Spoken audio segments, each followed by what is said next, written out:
Simba. He's breathing heavily. Why he's putting his head all the way down so he hardly can breathe? I don't know. But he seems to feel very comfortable. And so am I for my hot water bottle.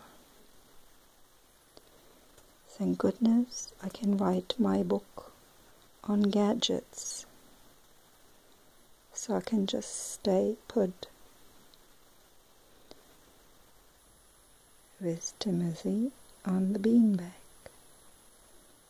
and Momo somewhere else.